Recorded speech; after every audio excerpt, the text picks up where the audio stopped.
course, the first prototype has its notable features, but its gun is definitely not amongst them. It's no worse than its allies, but also no better. So let's give it a go. Here's the legendary Type 59, a worthy adversary. To ensure a fair test, the target is placed 200 meters from each. To keep it interesting, they'll be accompanied by a Super Pershing and an AMX CDC, shooting at the menacing E-100s. Their guns have a very similar armor penetration and cause almost the same damage. Their armor penetration values of 175 and 181 millimeters are just enough to penetrate the E-100's side with its tracks and side skirt. But with an average damage value of 250, it will take them a while to destroy it. That's not surprising though, it's a Tier 10 heavy tank. In 1 minute, the first prototype has fired 7 shots. However, the CDC has fired more. The Type 59 has managed only 6 shots. At last, the first E-100 is destroyed during the second minute, but anyone can hurt a poor German heavy by shooting its side hull. What if they shoot it in the front? No luck. Their AP shells don't have sufficient penetration, even for the lower glacis plate. It seems that the new E-100 isn't as helpless as the last one. Time to switch to APCR rounds. With 235mm penetration, they punch through the lower glacis plate like darts through cardboard. After 2 E-100s have been destroyed, we can compare the results. It looks like the first prototype's accuracy is even higher than the Type 59's, and the vehicle's official stats reflect this. Now, the third E-100. This one looks less confident than the previous ones.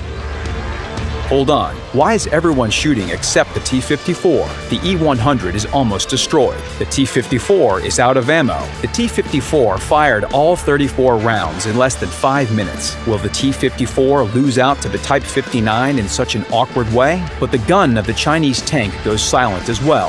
It has fired the same 34 rounds of ammunition. The German tanks can breathe easy now.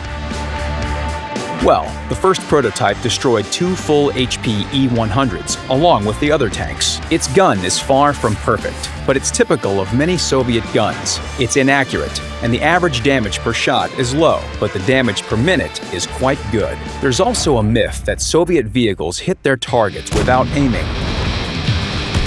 Joking aside, this gun type requires aggressive use. This is what the other parts of the vehicle are needed for, and where its peculiar features lie. The first prototype leans more towards the style of a heavy tank. It's more armored and a little bit slower than most medium tanks. Its engine is quite weak. With 520 horsepower, the T-54 can accelerate up to 44 kilometers per hour according to its credentials, and up to 35 to 40 kilometers per hour in practice. Its speed may be low, but it's very agile. A couple of circles at 42 degrees per second will give you motion sickness.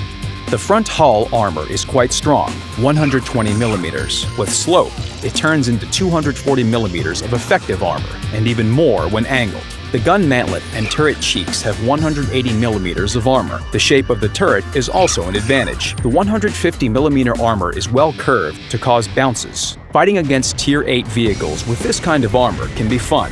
For example, you can approach your target wiggling your hull like a shark, swinging your armor like a Jedi lightsaber, and make your opponent watch the fireworks. The first prototype feels very confident at the top of the list. It can almost do whatever it wants. Accompanied by other tanks with powerful guns, you can easily take on medium tanks or even heavy tanks. On city maps, they can form a real backstreet gang.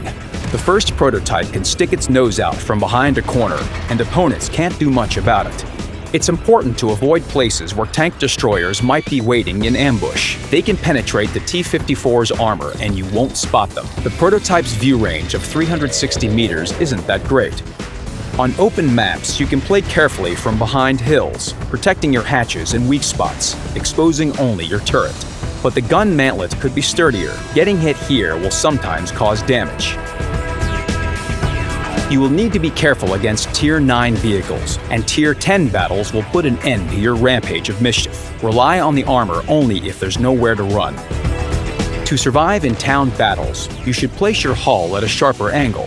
Your armor will be fairly effective against medium tanks, but both front hull and turret can be easily penetrated